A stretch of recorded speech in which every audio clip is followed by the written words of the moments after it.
Bonjour à tous, bonjour Philippe. Bonjour Baudouin. On ne présente plus Philippe Marty qui est coach, qui a été en équipe de France, qui a fait également les préparations pour les Jeux Olympiques et qui a été champion du monde. Et aujourd'hui, Philippe, on se retrouve au Baltrap de Signes parce que tu voulais nous présenter un nouveau fusil de chez Rizzini, le BR240. Et tu vas nous expliquer pourquoi est-ce que ce fusil, c'est un fusil qui serait totalement adapté pour quelqu'un qui a envie de se mettre au tir, de pouvoir faire de la compétition, et pourquoi est-ce qu'aujourd'hui tu penses que c'est une arme qui pourrait convenir à plein de personnes qui sont chasseurs comme moi et qui pourraient envie demain de se mettre au tir. Alors ce fusil, nouveauté 2024, j'aurais tendance à dire, s'il me fallait faire qu'une seule phrase, c'est la maîtrise de l'essentiel. C'est-à-dire qu'on retrouve sur ce fusil qui est un fusil milieu de gamme, toutes les qualités essentielles pour en faire un fusil de compétition, Okay. à savoir le confort, la longévité, la solidité, mais aussi les équilibres qui ont été calculés, la prise en main, l'ergonomie. C'est un fusil qui donne énormément d'agréments, sans atteindre des budgets très élevés. Voilà, on est sur un fusil de milieu de gamme avec une mécanique qui aujourd'hui bénéficie des dernières évolutions, mais est une mécanique connue depuis pas mal d'années, donc qui garantit de la fiabilité et sans surprise, quoi, voilà. Alors si je ne dis pas de bêtises, donc ce fusil, le BR240 de chez Rizzini, disponible en calibre 12, 20 et 28. C'est un fusil qui pèse 3,7 kg, c'est ça? Alors dans la version calibre 12, elle est à 3,7 kg, c'est un poids qui tient compte bien entendu du confort puisque c'est lié au niveau du recul, mais aussi au niveau de la capacité de le mouvoir dans l'espace. Il a des qualités dynamiques qui sont excellentes, surtout avec une répartition des masses qui a été très bien calculée. Voilà. Alors toi, c'est une arme que tu as pas mal utilisée déjà? Alors je l'utilise depuis plusieurs mois. La première chose que j'ai ressentie, c'est l'agrément, le plaisir de tirer avec. Ok. Voilà. Prise en main, utilisation facile, voilà, c'est un fusil qui donne envie de tirer.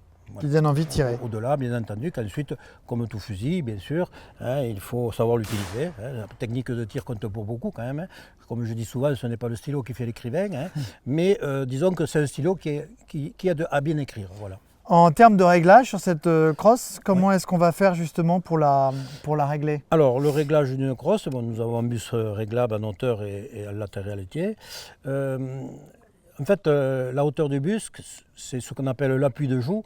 Le tireur, en fonction de son coup, va appuyer plus ou moins là.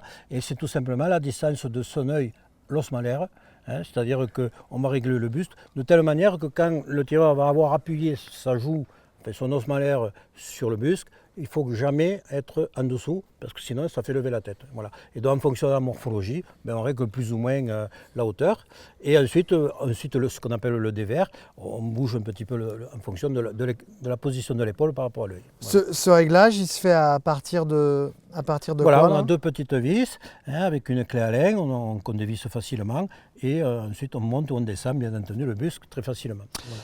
Ce que je te propose éventuellement, c'est qu'on tire quelques cartouches avec. Avec plaisir. Et puis qu'ensuite on puisse recommander un petit peu ce fusil, le BR240 de chez Rizzini.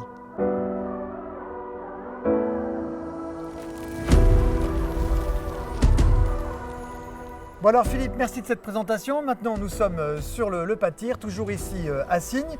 Ce qu'on va faire, c'est que je vais te montrer les plateaux de A jusqu'à E, et ensuite après, une fois que tu les auras mémorisés, il va falloir que tu les casses tous, évidemment, avec une seule cartouche. Ça va faire un grand moniteur, donc à mon avis, il n'y aura aucun problème.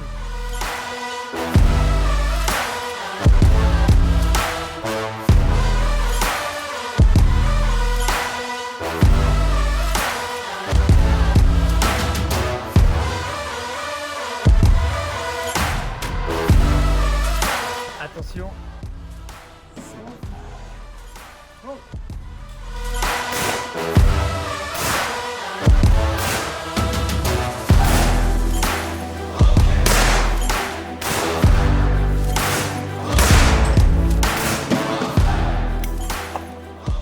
Voilà Philippe, on vient de faire une petite série de A à H. Bon, et ils sont tous cassés, hein. Donc tu as le G et le H, tu ne l'avais même pas vu, et les autres, on les avait vus il y a 5 minutes. Ce qui nous fait dire qu'évidemment, on a un excellent tireur, mais on a aussi un excellent fusil. Mais comme j'ai quand même le loisir de dire, surtout à mes stagiaires, ce n'est pas le stylo qui fait l'écrivain, bien entendu, mais il y a des stylos qui aident bien à bien écrire, hein, on est d'accord.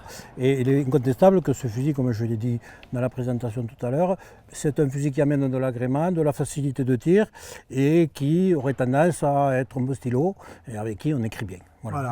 Donc on retrouve les qualités essentielles d'un fusil de sport, le confort, bien entendu, la qualité des départs et une performance balistique qui, surtout quand on utilise des tunettes, qui est bien sûr remarquable. Exactement. Et c'est un stylo qu'on va trouver aux alentours de 4 000 € sur le marché. Donc un fusil qui sera totalement adapté pour des premières compétitions.